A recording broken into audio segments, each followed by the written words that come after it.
به نام بخشنده مهربان. الحمدلله و الصلاة و السلام علی رسول الله. این لله و انا الیه راجعون. همه ما از خدا هستیم و همه ما بازگشتمان به سوی الله هست. همدردی خودم را،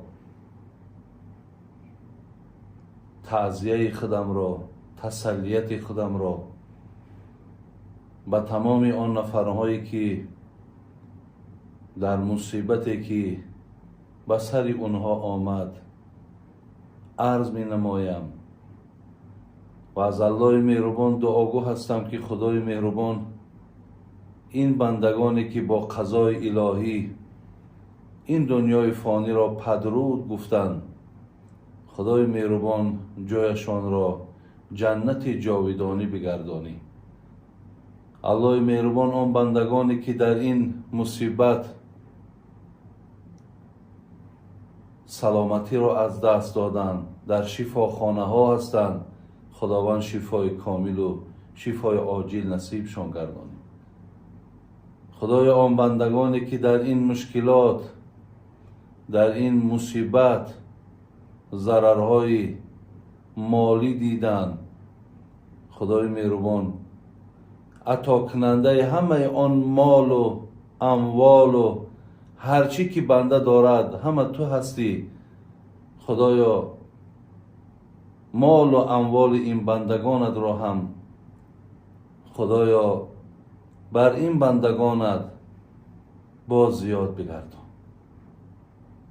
برادران خیلی عزیز و گرامی، مادران، خواهران، حقیقتا امروز در شهر ما، در شهر کولاب ما یک حادثه گویم که در او قضای الهی بود، در او اراده الله رفتگی بود، رخ داد و بسیاری از برادران ما، بسیاری از محبان و مخلصان ما، چه از داخل و چه از بیرون، همگی برای ما حتی یک تعزیه بیان کردن، یک تسلیت بیان کردن در حق همه اونهایی که ضرر دیدن، دعاهای خیر کردن. برادران خواهران خیلی گرامی، الله رحمت کند جناب خواجه حافظ را. میگو فرعون را به عمر ندادیم دردی سر، زیرا که او نداشت سری دردهای ما.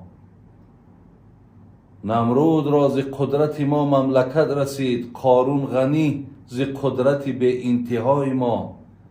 ما پروریم دشمن و ما میکشیم دوست، کس را چیز زهره است به چون و چرای ما. حافظ همیشه صبر کن اندر بلا و غم، شاید که او رها کند سر دردهای ما. ما به همه این همشهری های خودمان، به همه آن مردمی که در این مصیبت زیان بالاتان آمد، ضرر بالاتان آمد، مصلحت الله مهربان، مصلحت پیامبر گرامی، مصلحت این عزیزان خدا این است که در این لحظه ها شما صبر کنید. مادران و برادران گرامی، اگر مصیبت، اگر سختی، اگر مشکلات آسان می شد، نام یکی از درهای جنت را صبر نمی گذاشتند. از این لحاظ در این لحظه ها فقط مصلحت همین است که شما صبر برای خودتان پیشه کنین و در همین مشکلات با الله مهربان قهرش نیارین، الله مهربان ناراضگیش نیارین. از دانشمند پرسیدن که وقتی گپ سری صبر زیبا می رود، گپ سری بهترین صبر می رود، آیا گفته میتونین که زیباترین صبر کدام صبر است؟ ببین بهترین صبر کدام صبر است؟ این دانشمندم بسیار حرفی زیبایی گفت زیباترین صبر، بهترین صبر همون صبری هست که همه سختی و مشکلات در بالای سرت آمد است ولی قلب تو با الحمدلله میگوید. بگذار خواهرها مادرای عزیز، این مصیبتی که بر بالای شما آمد، این مشکلاتی که به بالای شما آمد، این به قضای الهی نیست، این به اراده الله نیست. خداوند ببینید در قرآن میگه اعوذ بالله من الشیطان الرجیم و ما تسقط من ورقه الا یعلمها. الله را ببینید که در آخر آیت میآید چی میگه؟ الا فی کتاب مبین. خدای مهربان وقتی تقدیر دنیا را وقتی بیان میکند، وقتی الله مهربان میگه یک برگ از درخت وقتی که میافتد از درخت جدا میشود در زمین میزند، بین علم ما در او هست، آگاهی ما در او هست. پس شما تصور کنید که این قدر مصیبت کلانی که بر بالای این بندگانش آمد، الله مهربان چی از این آگاهی ندارد؟ یعنی این قضای الهی بود، این خواست الله بود و در این اراده الله مهربان رفتگی بود. الا فی کتاب مبین. و همه آن حادثه ها، همه آن خوشی ها، هر چیزی که بنده میبیند، الله مهربان میگوید ما را قبلا در کتاب ثبت کردگیم. از این لحاظ مادرها، خواهرای خیلی گرامی، در این لحظه ها که صبر کردن بسیار اجر بلندی دارد، پاداش بلندی دارد، شما این اجر، این پاداش از دست ندید.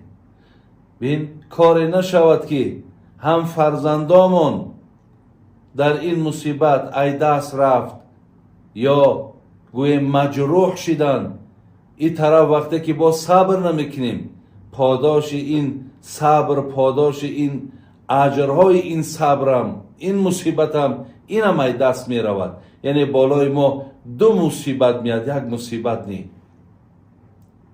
بسنده است مادرها، پدرهای عزیز که الله میگه این الله مع الصابرین. الله میگه این الله یحب الصابرین، انما یوفی الصابرون اجرهم بغیر حساب.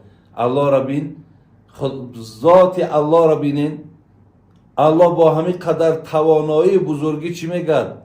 همراه کسانی هستم که همراه کسانی هستم که اونها صبر را پیشه میکنند.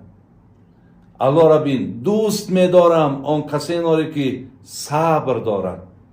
خداوند میگه زمانی که من بالای شما یک سختی آوردم، مشکلات آوردم، وقتی در این شما صبر میکنید، بین هیچ عمل ده این قدر اجر و این قدر ثواب من عطا نمیکنم. یعنی اگر ما شبان روزه نماز خوانیم، شبان روزه بگیریم، هر روز 5 وقت در مسجد باشیم، تمام مال و ملک مانه، اگر در راه خدا صدقه هم که کنیم، اگر ثواب هم بگیریم، ولی ثوابش با صبر در مصیبت برابر شده نمیتواند. در یگان عمل خداوند اجر به حساب وعده نکرده است مگر در مصیبت، وقتی که اگر شما صبر داشته باشید.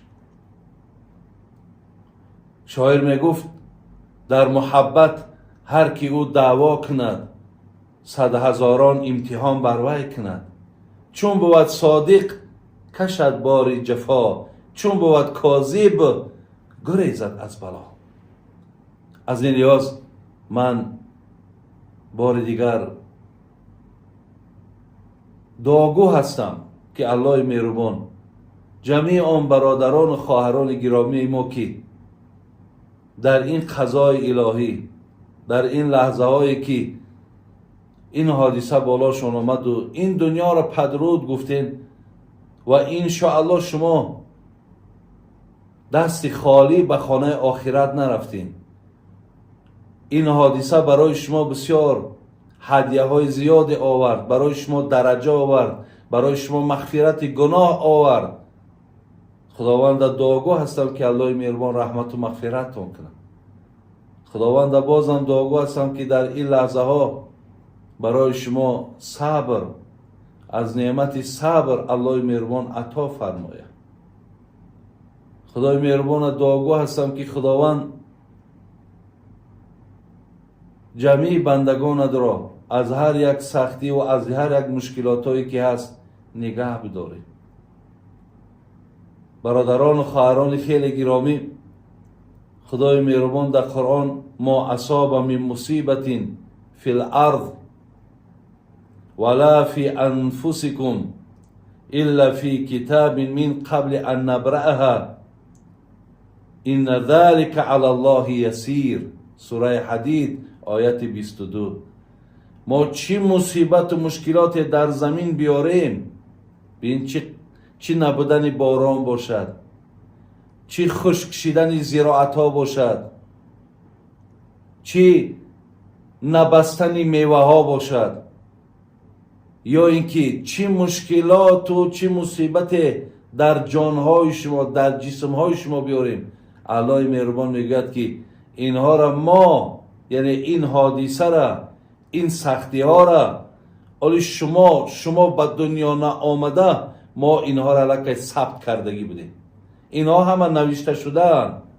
از این خاطر همه ما هرچی به سر ما الله مهربان نوشته باشد ما اونها را خواهیم دید. فقط یک معامله پیامبر گرامی را که ابن حجر عسقلانی در کتاب منبهاتش میارد، میگه بار این از اصحابش آمد و اصحابش عجایب یک سوال زیبا کرد: کیف اصبحتم؟ شما مقصد چگونه سحر بیگاه می شود، چگونه روزگذرانی دارین، چگونه وقت گذرانی دارین؟ گفتن الحمدلله رب العالمین که الله مهربان این نعمت ایمانی را که بر ما داده است، این نعمت هدایت را که بر ما داده است، با ایمان و با توفیق و با عبادت روز را سپری میکنیم. پیامبرمان وقتی اینها از نعمت ایمان گپ زدن، از نعمت مسلمانی گپ زدن، از نعمت مؤمنی گپ زدن، حضرت گفت و ما علامت ایمانکم. گفت آدم ایماندار یعنی ایمان به خودش نشانه ها داره. میتونین گفت که نشانه های ایمانداری تونه بگین.